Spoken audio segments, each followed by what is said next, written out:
Sweet. Friends, if everybody can find your places, take your seats. It is a privilege to introduce Amy, who's going to introduce me, who's going to introduce Yehuda.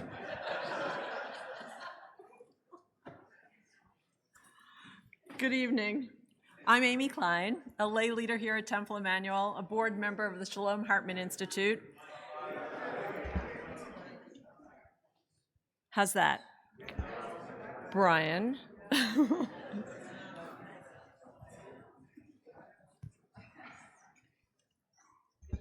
I'll start again. Good evening. I'm Amy Klein, a lay leader here at Temple Emmanuel, a board member of the Shalom Hartman Institute, and along with my family, a philanthropic partner with Hartman in its work here in Boston, on college campuses nationwide, and in Israel.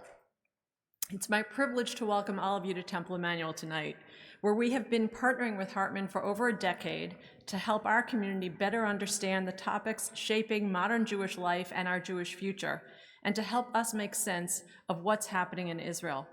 Since 2010, we've been bringing Hartman scholars here to Newton, and since 2011, we've been bringing groups of Temple Emmanuel members traveling with us each year to Israel to study at Hartman's Community Leadership Program, and we look forward to our next time together in Jerusalem. We're thrilled to host Hartman's president, Yehuda Kurtzer, here tonight, along with a number of his Hartman colleagues whom you may have met, including Jonathan Golden, Director of Wellspring Leadership Initiatives and Interim Director of Hartman Boston, and his colleague here in Boston, Jesse Steinman, somewhere here, and Director of Regional Programs for Hartman, Rebecca Starr. Hartman has proven to be a powerful thought leader, and we can think of no better partner than Hartman to address the challenges we face for today and for the future in Israel and here at home. In these extremely difficult times, it's our honor to have Yehuda Kurtzer here with us tonight, and we look forward to his insights on Israel. Thank you.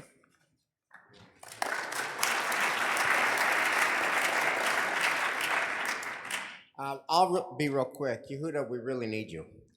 We need your wisdom because we all have broken hearts, and we all have so many questions that have no answers.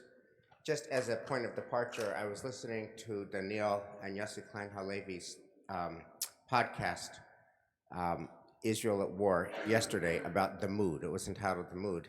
And Daniel says this is day 44 of the war. And then he says, soon it will be day 88 of the war. And soon it will be day 100 of the war. And the kinds of questions that raises are so many. For example, most immediately, it's Thanksgiving, Erev Thanksgiving. How do you do Thanksgiving when your heart is not full of thanks? How do you do Thanksgiving when you're thinking about a war that's going to go from 44 days to 88 days to 100 days? How do you do Thanksgiving when your heart is so full of worry, sadness, brokenness? And that's just like one paradigm that is upturned. There's so many paradigms that are upturned. Blacks and Jews is a paradigm that is upturned. Jews and blacks and Jews walked hand in hand, shoulder to shoulder. Abraham, Joshua, Heschel, Dr. King in the 60s, post George Floyd in 2020. And in our greatest moment of need, Black Lives Matter uses a hang glider as a sign of liberation. What do you do with that? We're against racism, but how do you partner with somebody who is so not with you in your moment? What do we think about college campuses that we've all been to, that our kids have been to, that we've believed in, that are now so toxic? So we have so many questions, and you always have a lot of love and wisdom and insight. So we're really always grateful to see you, Yehuda, but never more than now. Yehuda Kurtzer.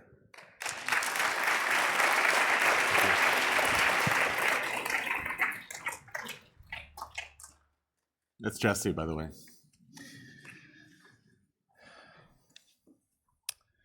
So first of all, this is a really special sanctuary to the Hartman Institute. I'm grateful to be back here. I'm grateful for your kind introduction, Amy and Wes. I'm grateful to be in this community. Many of you have studied at the Hartman Institute. I see a bunch of friends here as well. One of the few things that has kind of kept me going over the past, I guess if the podcast came out 2 days ago, what are we at, day 46? One of the few things that's kept me going over these horrific nearly 7 weeks has been the unbelievable presence, the turnout that I've seen in so many communities physically. I've traveled a lot over these 7 weeks and virtually through podcasts and Zooms. Hillel directors will tell you, and rabbis around the country, that people are showing up in record numbers. I'll try to unpack that in a moment. I think there's something very powerful that's there. And to be honest, one of the only thing that's keeping me going is how many people are showing up both to be with one another and in search of not answers, Wes, but something that we might call wisdom, something in the realm of interpretation. You described a few of the issues that we'll try to get to tonight. If I don't cover all your questions, we'll raise them a little bit later. We are all searching for something right now, and it's heartwarming to be here and in your presence. Those of you who have studied with me and with the Hartman Institute for some time know that our institute is built on an allergy to crisis and crisis narratives. It's a thing that we have actually resisted for a long time. David Hartman has a really important essay that's almost part of the fabric of the Hartman Institute called Auschwitz or Sinai, where in the wake of the Lebanon War, Hartman argued that if Israel uses crisis and victimhood and vulnerability as the anchoring thesis of what it's going to be about, it will never seek the moral aspiration of covenant, which is what the Jewish people are supposed to be. And the Hartman Institute exists to do the slow, difficult work of moral meaning for a people that's aspiring to greatness. That's what we have been about. I have personally been allergic to the way that the Jewish community in North America loves a good crisis, loves to instrumentalize crisis, likes to terrify us at every turn. And I've really tried to resist that for a long time. And I too, like many of you, and the way you described, have started to recognized immediately after October 7th, that although we like to think that we're always in a transformative, epical moment in Jewish history, this is. We're living in something dramatic and transformative, and we have to notice and be willing to change and adapt the way that the Jewish people have changed and adapted when we have encountered crises of this magnitude many times before. Actually, until October 7th, I felt that the most significant transformative historical moment that I personally lived through was living in Israel, studying in yeshiva when the prime minister was assassinated. It's a moment that I'll never forget. I could tell you exactly where I was. I could tell you almost everything that happened over the course of that week, and I could probably describe for you all of the ways that that event formed and forged my politics, my views, my sense that the peace between Israelis and Palestinians was just there, just on the horizon. But if it wasn't for the extremists, we wouldn't have gotten there. I know how powerfully that anchoring event shaped who I was, and October 7th has kind of blown that out of the water. We have to be willing to notice that we're living in historical times and be prepared to do two pieces of work. Sometimes the radical changes that need to be undertaken because of the magnitude of the challenge, and sometimes the willingness to say, as difficult as a moment is, I want to stay the course and build the people, the community, the state that we are trying to build. Wes, you also alluded to in your opening the psychic toll, the emotional toll that all of us are grappling with over this 7 weeks. Somebody said to me today, a wise friend, a great leader in the Jewish community, she said, I'm trying to concentrate my crying to once a day. If I can locate it in once a day. I guess it depends what media you're consuming. I guess it depends which friends and relatives you have on the front lines. It's hard for me to do that. My nephew, is in Gaza every day. And one of the things that we all on the family WhatsApp group kind of wait for, anticipate every day or two, is that my niece, who's married to him, will send back a message forwarding the WhatsApp from the commander that goes out to the families as soon as they come out of Gaza, because they take their phones away, saying everybody's fine. Living in this in-between space. When I spent a week in Israel, the week of October 14th, so almost immediately after this first tragedy transpired, I felt something acutely that I've never witnessed or felt before. I felt like I understood the phrase from Psalm 23 of what it means to walk through the valley of the shadow of death. I felt it in two ways. One was there was a sense that we were in a collective period of mourning as a people, so it was a valley of a shadow of death for all of the death, thousands of people who were killed so far, but also this anticipatory shadow of death for all of the death that was about to ensue. I've never seen or felt anything like it. We could stay entirely there. The emotional and psychic toll that this event, an unfolding series of events, which, as you wisely said, we don't know what the end point is. This is like a perverse Dayenu. Had it just been October 7th, it would have been a trauma for generations. It was October 7th, and now it's October 8th, and now it's someday in November. I don't know what day it is. I told somebody earlier today, I came to Boston at the end of November. I didn't bring a coat. I lived here once for like a while. And I thought to myself, why didn't I bring a coat? And you know why I didn't bring a coat? I think it's October 8th. I'm not sure what day, genuinely not sure. So there's a piece of what we could do tonight is simply wrestle with the emotional and psychic toll. What it is doing for us, what it's doing for rabbis and community leaders who are pastorally responsible for so many others, what it's doing for our children, both because of what they themselves are seeing and what it means for them to be in relationship to their parents right now. There are layers and layers of the psychic toll. But I want to do something a little bit different, which is even as we could wrestle merely with the psychic and emotional toll of all that we're holding, October 7th also launched a multi-front war. For Israelis, a multi-front war in Israel proper, not only in the south, but also in the north. We're still hanging in the balance. The war that scares Israelis much more than the war in Gaza is the prospect of a war on the northern border. The fear of, had there been invasion on October 7th from the north and the south simultaneously, parts of Israel could have been not controlled by Israel for a very, very long period of time. There is fear about regional war, which is why you have multiple American battleships in the region. But beyond that, there are also all of these other fronts of wars that have opened up.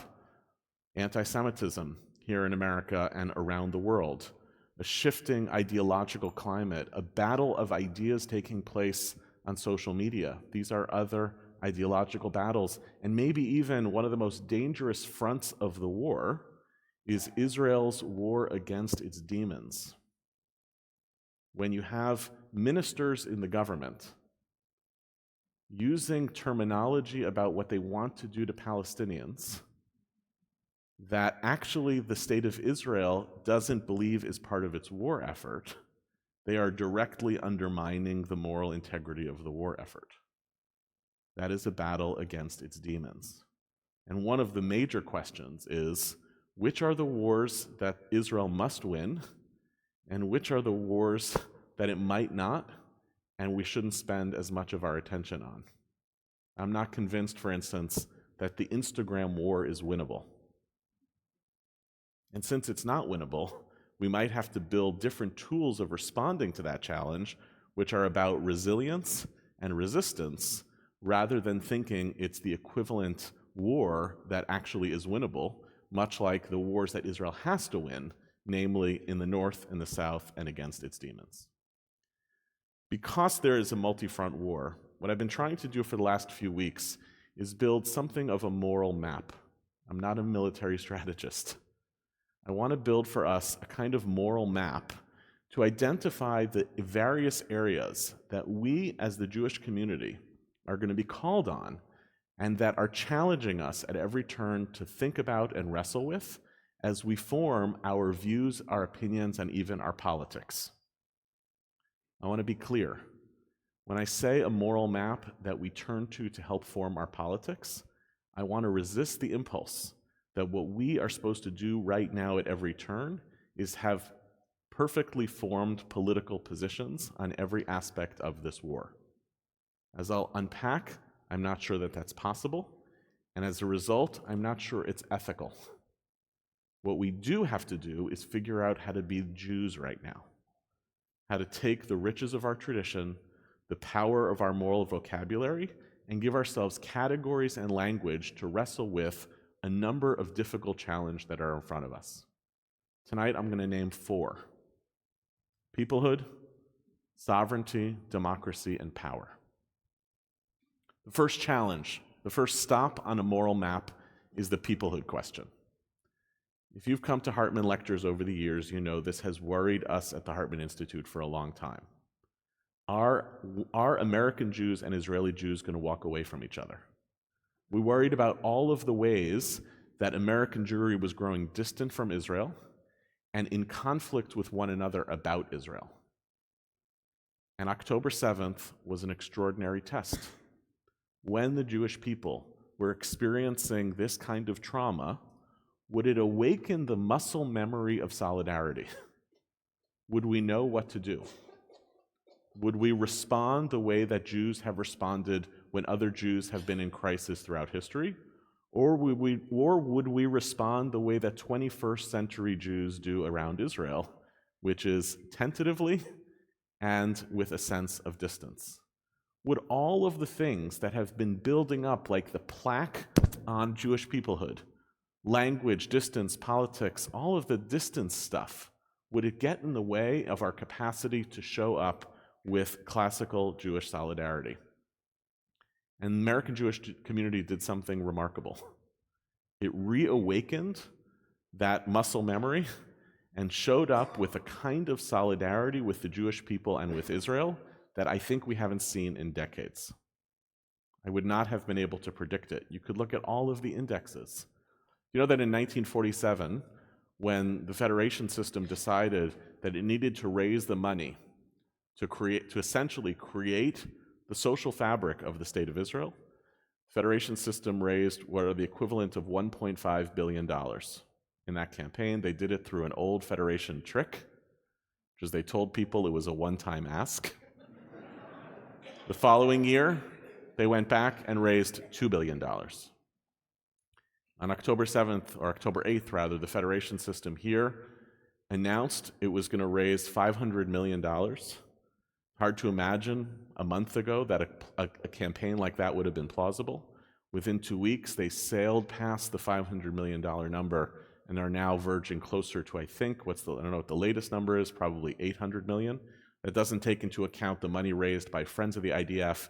It doesn't take into account the vast sums of money that just have been showing up in Israeli bank accounts by friends from far away who know that people need help.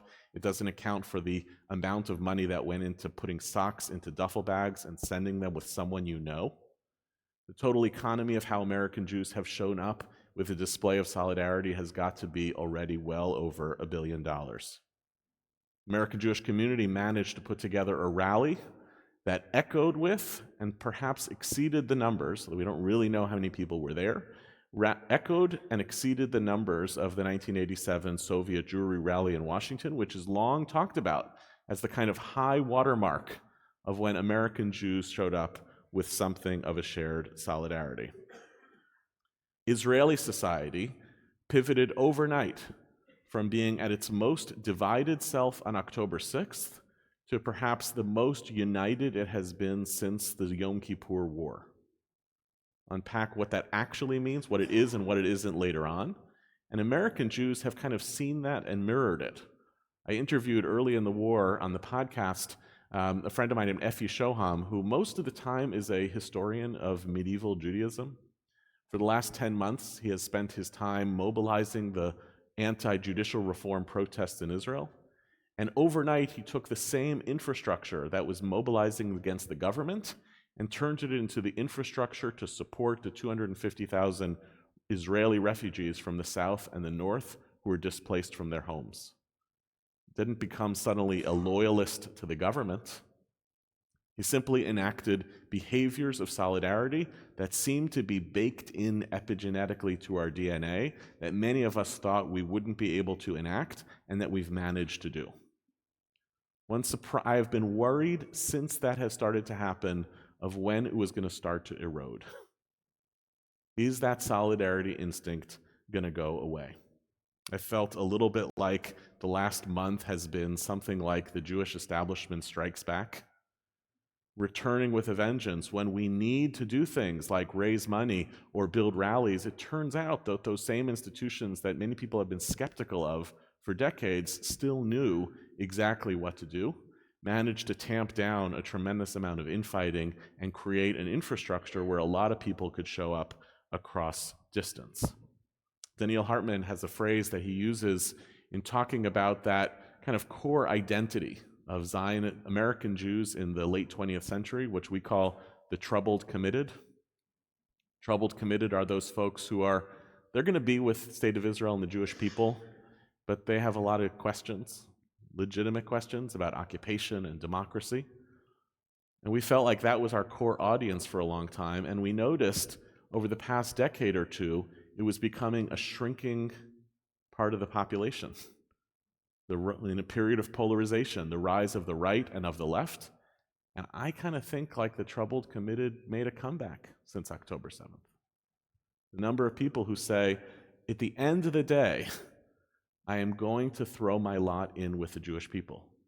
Since war polarizes, and you can't kind of sit on the sideline and say, I'm not sure what I really think, do I decide ultimately to be a character witness for the state of Israel and the Jewish people? And once you make that decision, I'm with this team ultimately, you might be uncomfortable with some of the people who are part of that team also, but you have expressed a solidarity instinct and a solidarity impulse. Big question number one, can it stand? Are we going to continue to know what to do? At day 44, it continues to stand. Will it in day 88? The first signs of solidarity in Israel eroding happened today, when the far-right division of the Israeli government dissented against the cabinet's agreement that it seems to tentatively have put forward about this hostage release ceasefire negotiation. A highly controversial thing. That erosion has begun to happen in Israeli society. How does a society continue to fight a war, a necessary existential war, while losing some of that fabric? And it will continue to erode here. There's no doubt that as the American Jewish community has shown extraordinary and in some ways unprecedented solidarity based on recent times, there's also been an emergence of a more emboldened, stronger, and very visible other form of solidarity, which is Jews on the far left, who are acting and behaving in public in ways that are also unprecedented. It's worth noting that there's something odd going on when there's more media coverage of a Jewish pro-Palestinian rally that gets 500 people in Washington protesting against the government than there is about 290,000 Jews protesting in support of the state of Israel. So there's something skewed and strange about why one of these stories is viewed to be politically significant and one is not. But there's no doubt that one of the other challenges around solidarity is what happens when some Jews decide that the solidarity exhibited by the Jewish community needs to be rejected and resisted. And the real question that the solidarity piece of the moral map invites us to reflect on is whether we are actually going to do solidarity right. The ideal version of a commitment to Jewish peoplehood is that you basically start opening the doors and saying, anyone who wants to be part of us now can be part of us. Paradoxically, however, the same forces that make people want to commit to solidarity sometimes make us want to circle the wagons, kick people out. There's a lot of quiet reckoning going on in Jewish life. I'm not going to say a whole much more about this. So there are philanthropists and funders starting to kick out grantees. I didn't like the way you showed up. There's Jewish institutions starting to say, you didn't line up with us the right way, you don't get to be part of our team. There's a whole bunch of heresy politics emerging. You stand for this, you're no longer a Jew. There's something very ironic about this because it reflects, we feel that there's a strong we, and now we need to police the borders. But one big question we have to ask about solidarity is, are we going to risk the possibility of a bigger and more inclusive Jewish community at exactly the time when we could use as much friends and supporters and people who belong as we need? Question number one, what is going to be about, what is our commitment to solidarity going to entail? The second stop on our moral map is the question of power. This is a big one and it's a hard one. We American Jews have built a Judaism in this country that is premised on incredible values. Values like justice, compassion, mercy, and a desire to repair the world. That's a beautiful Judaism about which we should be very proud. We're products of an America that thinks of itself as exceptionalist and optimistic. By virtue of the fact that we are Americans, we've managed to live for roughly 70, longer than that. When was the last war on American soil? 19th century? We've lived for a long time in this country, having fought wars that none of us have had to see up close. So we have managed to curate an Americanness and a Jewishness that doesn't really understand the costs of the exercise of power. And it's seeped deeply into our Jewishness. I would suggest that actually American Jews have also grown up under conditions of Christian hegemony, and that's kind of seeped into our Jewishness also. That we are a people who are skeptical of empire, that might embrace martyrdom. Christianity believes in turning the other cheek. We're also diaspora Jews. Diaspora Jews resist the notion that the state was so great. Rabbinic tradition didn't like the Hasmoneans, thought the Maccabees were awful, changed the story from being about like a bloody civil war to being about lighting candles in the darkness. Don't let the light go out. That's Hanukkah for us as diaspora Jews. We as diaspora Jews shifted away from sovereignty. And instead we said, I don't need a temple in Jerusalem. I don't want to rule over others. What I need is a little version of a sanctuary wherever I could find it. Meantime, power is an essential strain of Zionism. The commitment, the necessity to Jewish power is one of the great transformations that Zionism sought for itself. Zionism is predicated on a set of ideas that we don't want to do this diaspora thing anymore. We're willing to embrace the test that comes with state power. Are we going to be as good morally as we say we are? Are we able to take the 14 volumes that Maimonides writes of Jewish law, take it off of the shelf, and actually build a morally serious society? I would argue that American Jews have spent so little time, we have spent so little time figuring out what does the Torah of state power mean to our Judaism.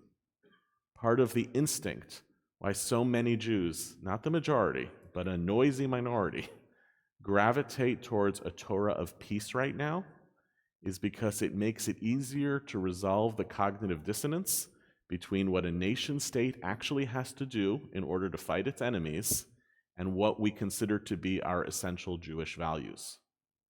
It is a body of work we simply have not engaged with. A few people tried. It's a big part of Yitz Greenberg's Torah was arguing that power and Zionism changed the Jewish condition. It's out there. The philosopher Emil Fackenheim argued in the 1960s that we should be willing to embrace the idea that survival for its own sake is actually a value. And ever since then, for years and years, you go to Jewish conferences where people say, no, no, no, there's no such thing as survival for its own sake. Tell me what you're surviving for. Tell me your aspiration, and then it legitimizes survival. We have two strains of a Judaism, and we American Jews are tested as to whether we are going to have the stomach, and I really mean the stomach, to be in relationship with the state of Israel that is doing what it needs to do to survive. Israelis almost uniformly believe that the war they are fighting against Hamas is necessary, and more than that, it is just. Ethics of war tradition divides into two categories. Is the war that you're fighting just? And there's a bunch of criteria you have to meet to establish whether you're fighting a just war. And then the ethics of war tradition asks, once it is a just war, are you fighting it justly? State of Israel, the United States of America, and many of Israel's allies believe the first question was answered.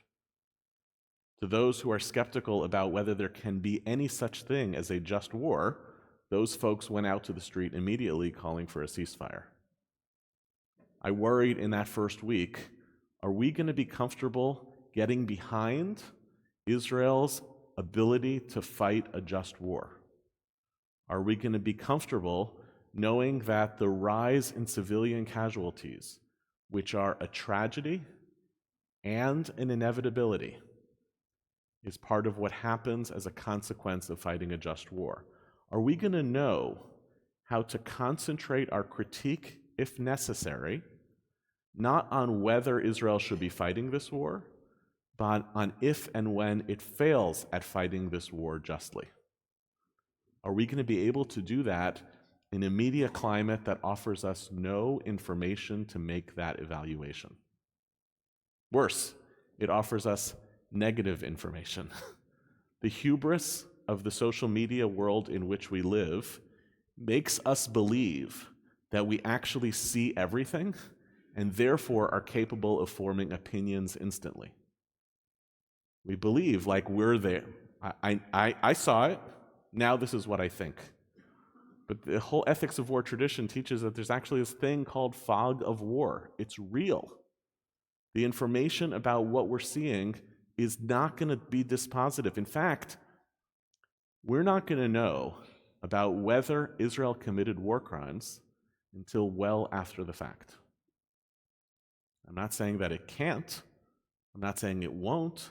I'm just saying we're not going to be able to be the kind of intuitive critics of Israel that we are inclined to think we're capable of doing because we're keep reloading the times of Israel. We are fundamentally limited in what we're seeing. We're going to have to figure out how to stand in this place of simultaneously holding on to the incredibly important Jewish values of empathy and compassion. When I see people thinking that what it means to support Israel in the war right now is to make light of the death of Palestinian civilians, I say, you don't understand what it means to support a country fighting a just war. That's not the end goal. That's not what we're about. Any serious military that is trying to fight a war ethically sees itself bound by a set of obligations, the first and most primary one of which is that it can only pursue its military objectives using appropriate and proportional use of force to achieve those military objectives, and if and only if it can do so in ways that minimize civilian harm. That's the test. So we are challenged to develop an understanding of a Torah of power and to figure out how it lives comfortably with our diaspora Judaism. We are challenged to learn the vocabulary more intelligently about what it means to fight a just war, so that if we need to be critics, we can be good versions of those critics. And we have to figure out how to do all of that while not knowing what we see and while preserving a deep, honest empathy and compassion for all of those who are suffering on the basis of this war. Challenge number one is around peoplehood, and the second is around power. The third stop on our moral map is sovereignty. So this is the thing about sovereignty. This is the great dream of Zionism. Zionism dreamed that one day the Jewish people would get to be in charge of our own country. That was it. Actually, a number of the Zionists, early Zionists, Pinsker and even Herzl, they actually weren't even that sentimental. They didn't care about the things that many of us Jews like and love about the spiritual dimensions of homeland. For Herzl, in the first writing of the Jewish state, he basically ends the book by saying, we're going to live as free people and die in our land. That's it. We just want to be in charge. Sovereignty is the reason why Israel is fighting a just war, because no nation on earth could tolerate what Hamas did on October 7th and be constrained and told, you are not allowed to fight back. That's been so obvious, extraordinarily obvious to the Biden administration. Obviously, you got to protect your people. Of course, this is obviously a just war. You've actually seen that 16 years of a different failed strategy didn't prevent Hamas from doing this, provides no guarantee that they will not do it again. By the way, there's a good reason you think they'll do it again, because they keep saying they're going to do it again.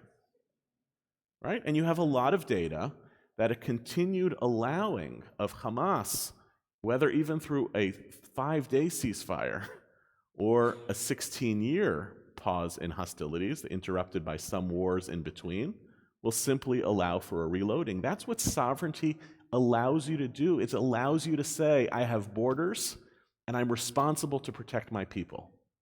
And here's the flip side of sovereignty. If you're in charge, you are in charge of everything that takes place in your borders.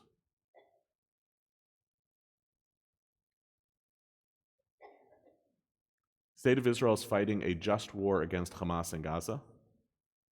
The state of Israel is allowing a wide set of unjust behaviors to take place by settlers committing vigilante violence in the West Bank.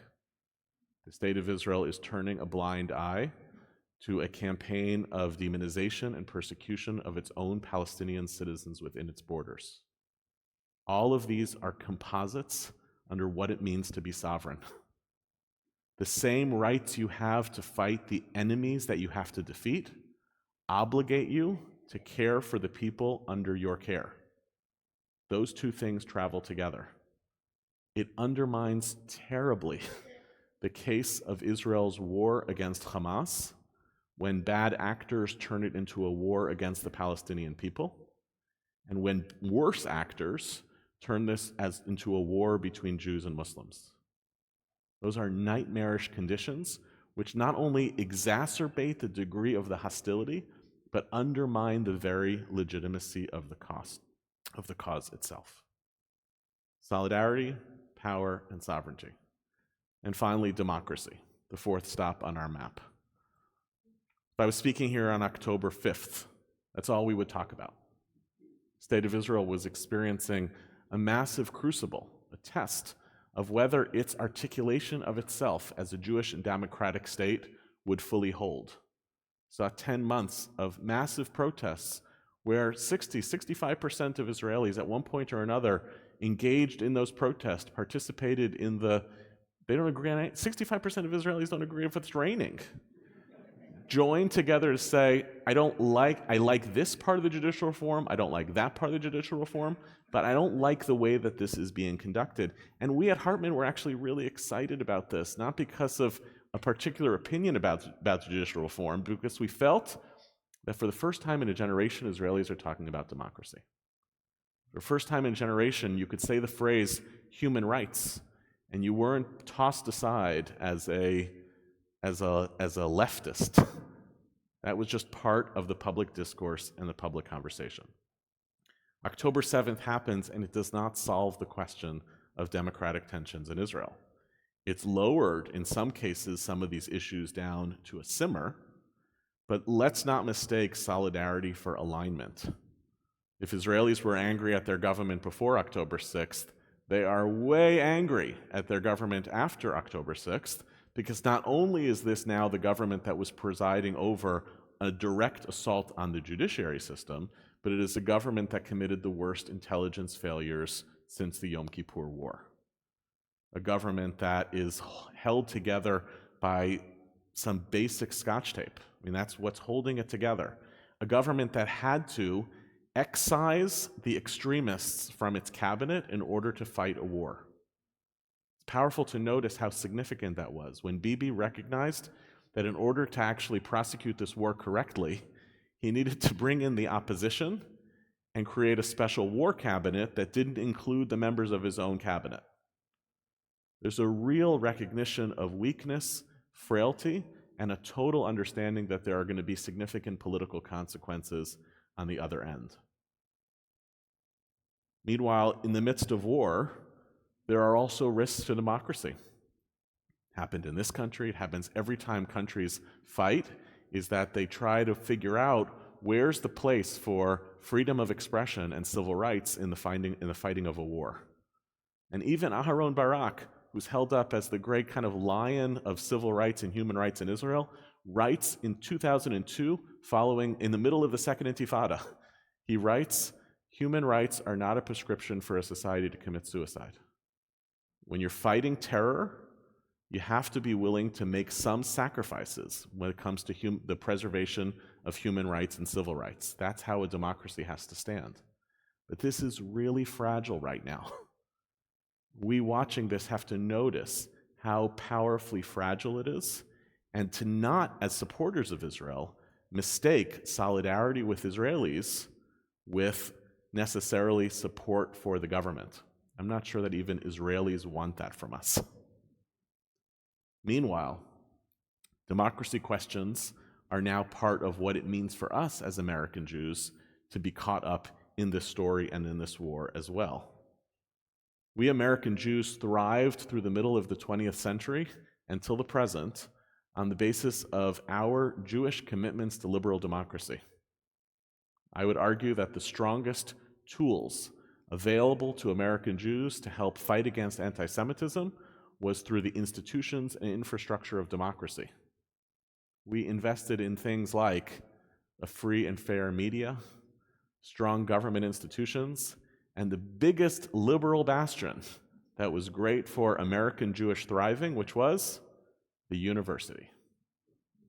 Those were the instruments through which we thrived as Americans. And I'm really worried that we as American Jews, watching all of those institutions struggling right now, watching the ways that we feel sometimes betrayed by the liberal institutions of American Jewish life, are going to turn against those very institutions which might be essential to our thriving in this country.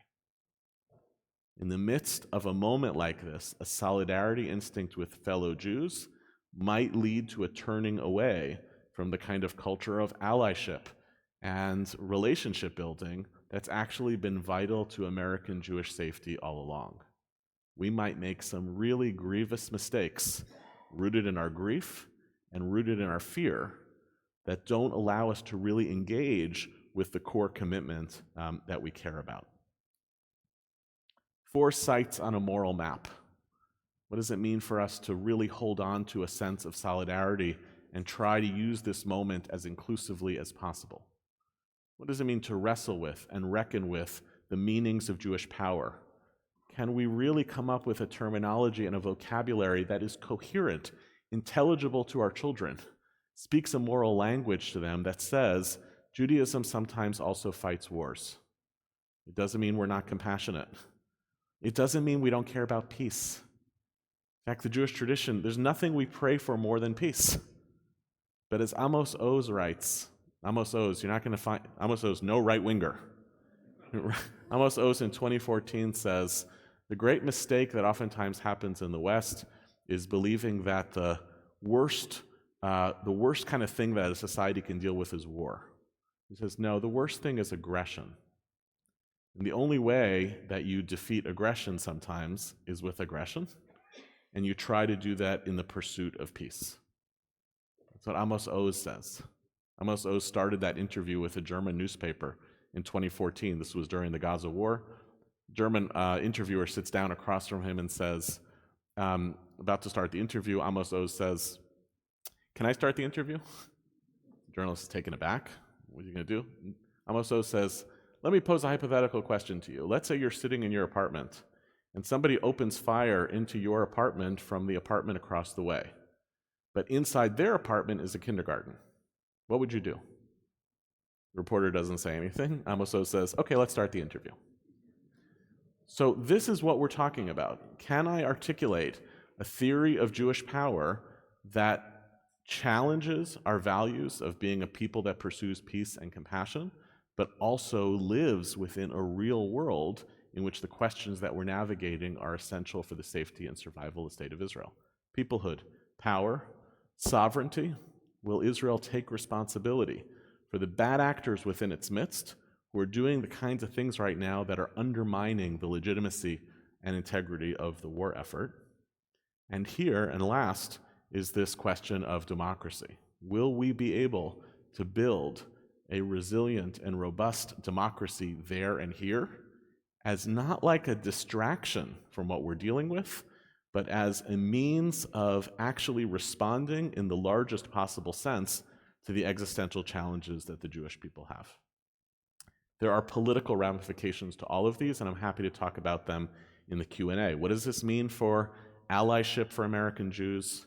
What does it mean for the dialogue between American Jews and Israelis, which I want to tell you is as good as I've ever seen it?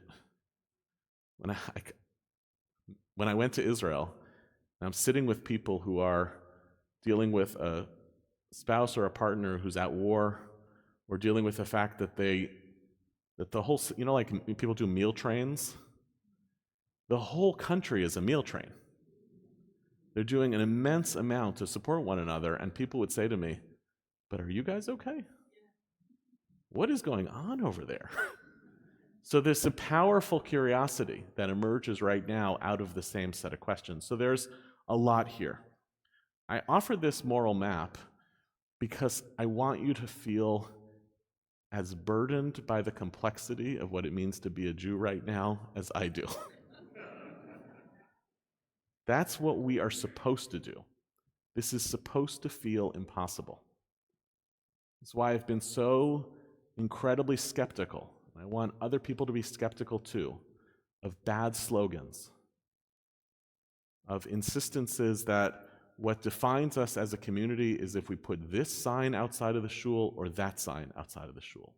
I was so grateful when I went to the rally in Washington that their messages were simple and that there were 3 of them. So I could say, I'm there mostly for this person could say, I'm there mostly for the hostages, and this person could say, I'm there for anti-Semitism, and this person can say, I'm there for Israel. But there is an impulse that is available to all of us at any time to think that what we're facing are a set of political challenge in Israel about the prosecuting of the war, or that I should be focused on one of these moral challenges at the cost of the other. Fear those people. Somebody tells you, if you talk about settler violence against Palestinians in the West Bank, you're betraying the solidarity agenda, they're wrong. And if someone tells you, you can't talk about solidarity right now when we need to talk about democracy and allyship, they're also wrong. We are meant to be burdened right now with a set of challenges because that's what it means to live through a transformative event in Jewish history. It means that a new literature and vocabulary is being written about our commitments before our very eyes. We are challenged right now to be morally serious people, capable of engaging on all of these questions while preserving a basic epistemological humility about what we're seeing, a lack of certainty about anything that's particularly in the news. The first hospital bombing should have been a warning to us.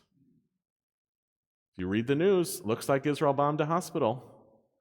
Oops, we reported on that too soon. And what should have happened after that is that all of us would have said, what would it take for us to stop the snap judgments? What would it take for us collectively to say that the challenges that Israel faces in fighting this war with a with an objective and with the real risk to human life, makes us not referees in this story, but in some ways participants trying to figure out what we feel and what we think in real time that requires a kind of patience and a kind of humility. I know I'm not giving you answers tonight. I hope that I'm giving you as a curriculum. That's what I think our Jewish community needs. Not answers, but a curriculum. And I'll end with this. I've always felt that we Jews are the inheritors of the nightmares of our ancestors. We carry around with us. It's like in our bodies, it's in our skins. And for the last couple of weeks, I felt like I understood my ancestors better. What all of those fears were that have been passed down through the generation, that we say like in the Pesach Seder, it's almost banal. In every generation they rise up to destroy us, and God saves us. And sometimes, by the way, that's not true. Our ancestors said that, and it was counterfactual to their own experience. So I feel now that we are the inheritors, the bearers of some of our ancestors' nightmares, and now we have a little bit of a first-hand window into what that's like. But we are also the bearers of conditions that our ancestors would have dreamed of. That's what makes us different in this moment in Jewish history. We carry their nightmares, but we have conditions that they could never have dreamed of. Jewish people have a state of Israel. Thank God it does. American Jews have conditions of power and privilege that our ancestors would never have dreamed of in any sort of diaspora condition. And what it obligates us to do is to be aware that we're living in a radical moment in Jewish history, to not feel that we need to slip into the fatalism of our ancestors' nightmares. We don't have to do that. But those conditions of power and privilege also obligate us to see that we are involved in writing a chapter of Jewish tradition and history right now ourselves. These chapters, solidarity, power, democracy, sovereignty, those are chapter headings of a Torah that we can be producing for ourselves and for our people in living through this moment. And ultimately, we don't get to choose the eras of Jewish history into which we're born. You don't get to choose that. The only thing you get to choose is what kind of Jewish people you want to be. And I pray for all of us that we have the capacity and the fortitude to be the Jewish people who we need to be right now. Thanks, everybody.